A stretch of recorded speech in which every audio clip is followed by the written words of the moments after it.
Haleluya, puji Tuhan. Salam sejahtera Bapak Ibu, Saudara-saudari keluarga GPD LCD Magelang, dimanapun Bapak Ibu Saudara berada, Tuhan Yesus memberkati. Kembali hari ini kita akan bersama-sama belajar firman Tuhan. Dan firman Tuhan saya ambil dari Injil Matius pasal yang ke-17. Injil Matius pasal yang ke-17, saya akan membacakan ayat 14 sampai 18. Demikian bunyi firman Tuhan. Ketika Yesus dan murid-muridnya kembali kepada orang banyak itu, datanglah seorang mendapatkan Yesus dan menyembah, katanya, "Tuhan, kasihanilah anakku. Ia sakit ayan dan sangat menderita. Ia sering jatuh ke dalam api dan juga sering ke dalam air. Aku sudah membawanya kepada murid-murid-mu, tetapi mereka tidak dapat menyembuhkannya." Maka kata Yesus, "Hai kamu angkatan yang tidak percaya dan yang sesat, berapa lama lagi aku harus tinggal di antara kamu? Berapa lama lagi aku harus sabar terhadap kamu? Bawalah anak itu kemari." Dengan keras Yesus menegur dia, lalu keluarlah setan itu daripadanya, dan anak itu pun sembuh seketika itu juga. Puji Tuhan, Bapak Ibu Saudara yang kasih Tuhan. Renungan firman Tuhan hari ini saya beri tema kasih. Kasih. Setiap orang tua tentu saja pasti sangat mengasihi anak-anaknya. Dan hal itu terlihat dari bagaimana orang tua berjuang, orang tua berusaha agar kebutuhan anak-anaknya itu tercukupi, agar apa yang menjadi keperluan anak-anaknya itu terpenuhi, baik kebutuhan sehari-hari, kebutuhan untuk pendidikannya, dan lain sebagainya. Bahkan orang tua berusaha agar apa yang diinginkan oleh anaknya itu dapat diperolehnya. Sekalipun kenyataannya ada juga orang tua yang tidak dapat memenuhi kebutuhan anak-anaknya.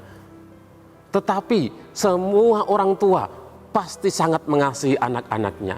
Semua orang tua pasti sudah berusaha untuk memberikan yang terbaik bagi anak-anaknya.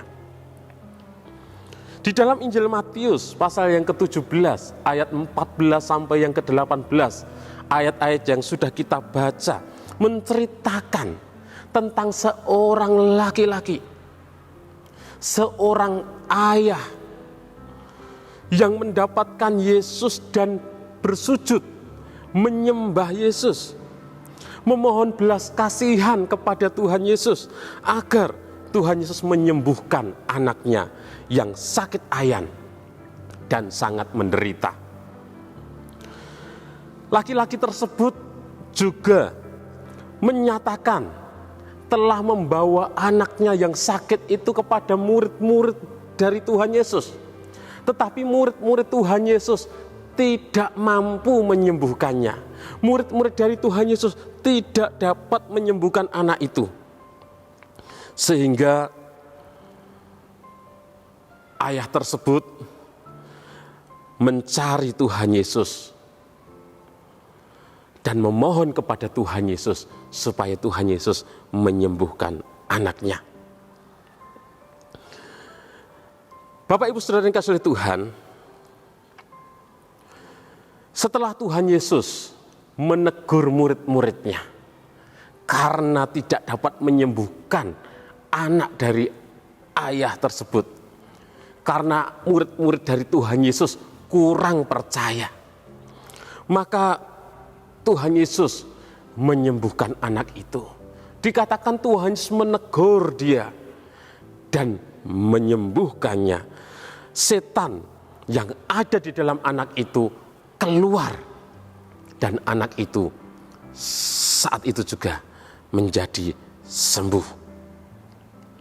Menarik Bapak Ibu Saudara yang kasih Tuhan, dari kisah ini ditemukan seorang ayah, seorang bapak yang sangat mengasihi anaknya. Kasihnya dapat dilihat dari usahanya untuk mendapatkan kesembuhan bagi anaknya. Ketika anaknya sakit, ketika anaknya mengalami penderitaan, ayahnya atau bapaknya ini, dia berusaha untuk mencari kesembuhan bagi anaknya. Saya percaya orang tuanya, ayahnya ini sudah berusaha membawa kepada tabib-tabib, tetapi tidak dapat menyembuhkannya. Dan di sisi lain, berita tentang Yesus pada waktu itu tersebar, tersiar, semakin meluas.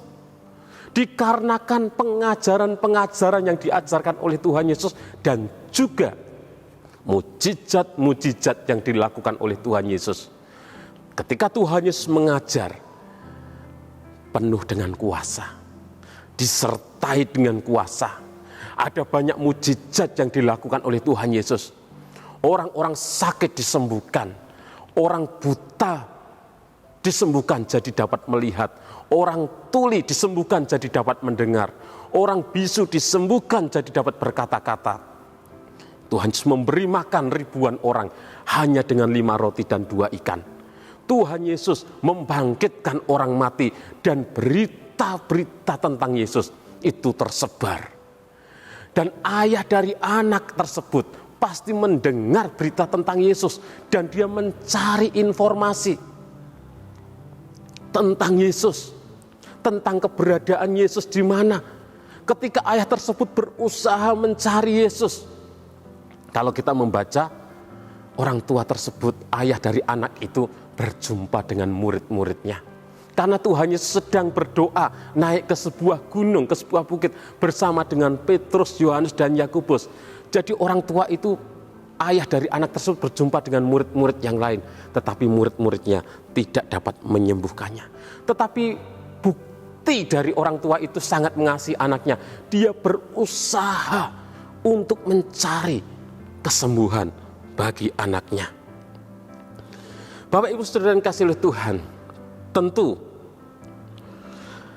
sebagai orang tua, sebagai ayah yang mengasihi anaknya, dia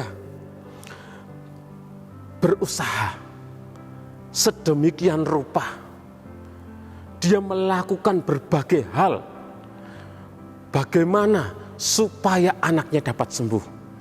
Dan hanya Tuhan Yesus yang dapat menyembuhkan anak dari ayah tersebut.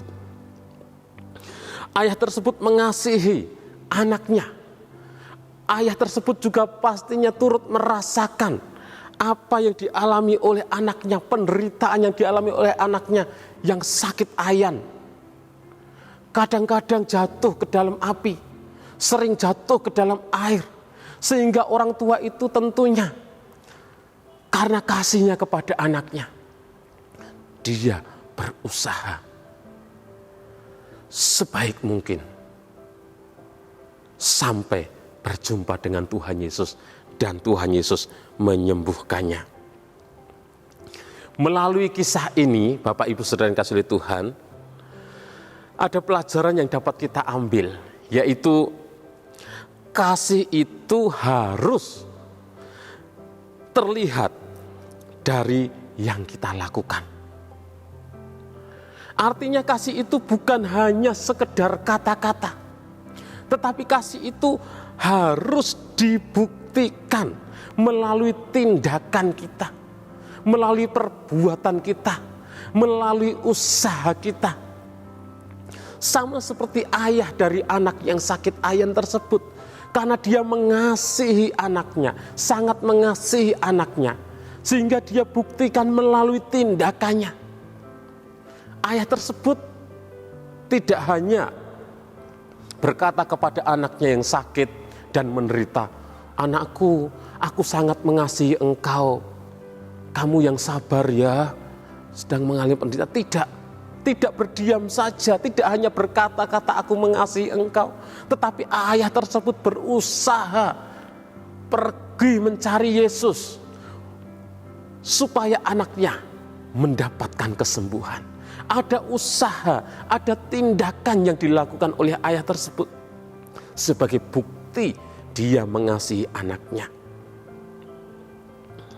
Bapak Ibu Saudara yang kasih oleh Tuhan, kasih bukan hanya sekedar kata-kata, tapi kasih harus dibuktikan melalui tindakan perbuatan kita. Bapa di surga sangat mengasihi kita umat manusia. Dan itu dia buktikan. Bukan hanya dengan kata-kata, aku mengasihi engkau dengan kasih yang kekal, bukan. Tetapi dibuktikan dengan memberikan anaknya yang tunggal untuk datang ke dunia, untuk mati di atas kayu salib, untuk menebus segala dosa kita. Karena Bapa di surga sangat mengasihi kita. Dan Tuhan pun mau kita sebagai umat-umatnya hidup mengasihi. Dan kasih harus kita buktikan melalui tindakan kita, perbuatan kita. Tuhan Yesus berkata di dalam Yohanes 14 ayat 15, "Jikalau kamu mengasihi aku, kamu akan menuruti segala perintahku." Jadi kalau kita mengasihi Tuhan, harus kita buktikan melalui tindakan kita, perbuatan kita, yaitu hidup menurut segala perintah Tuhan. Harus kita buktikan melalui tindakan kita, kita setia beribadah, kita melakukan hal-hal yang benar sesuai dengan firman Tuhan, kita melakukan hal-hal yang baik. Tuhan juga mau kita mengasihi sesama kita manusia. Dan kalau kita mengasihi sesama kita, itu juga harus kita buktikan melalui tindakan kita, perbuatan kita. Kita suka menolong orang lain, kita suka berbagi dengan orang lain, berbagi sukacita, berbagi kebahagiaan, saling mendukung, saling mendoakan. Kita harus melakukan hal-hal yang baik kepada orang-orang di sekitar kita, supaya Bapa kita dipermuliakan, Bapa kita di surga. Jadi kasih bukan sekedar kata-kata, kasih harus dibuktikan melalui tindakan dan perbuatan. Sama seperti ayah dari seorang yang sakit ayan, dia membuktikan kalau dia sangat mengasihi anaknya, dia berusaha mencari Tuhan Yesus. Puji Tuhan, Tuhan Yesus memberkati. Bapak Ibu Saudara yang kasih oleh Tuhan, terima kasih sudah mengikuti Renungan 79. Kiranya ini menjadi berkat bagi Bapak Ibu Saudara, bagi saya, bagi kita semuanya.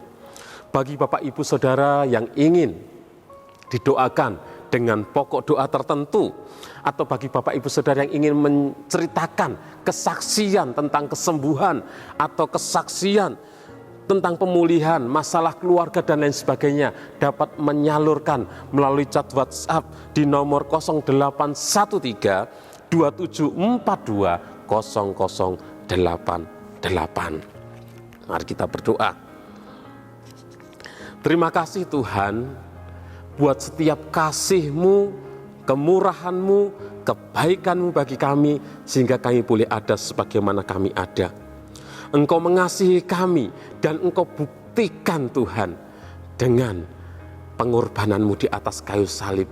Engkau mengasihi kami sehingga Engkau memelihara kami boleh ada sampai saat ini Tuhan. Terima kasih buat firman-Mu.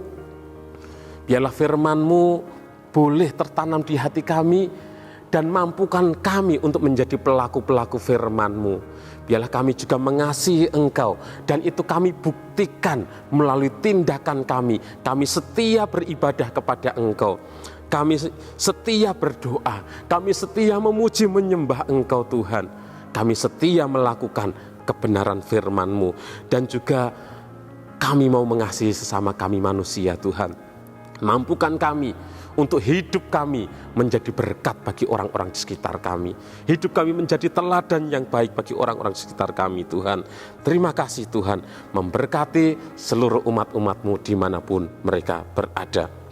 Ya Tuhan, tolonglah kami, keluarga GPDI El Shaddai Magelang, saling mengasihi seperti Engkau telah mengasihi kami.